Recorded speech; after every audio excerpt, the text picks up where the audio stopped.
Welcome! Today I'm going to show you how to connect PayPal to Binance.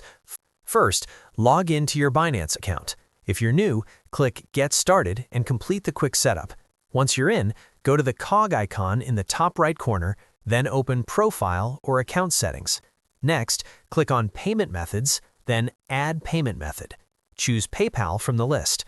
Binance will ask you to log into your PayPal account and authorize the connection. Follow the on-screen instructions carefully. Make sure your Binance account is fully verified because unverified accounts cannot link PayPal. Once your PayPal is connected, you can instantly deposit or withdraw funds, making crypto trading much faster and more convenient. If you run into any issues, open the Help section, select Account Management, and submit a support request. Binance's support team will guide you through verification or linking problems.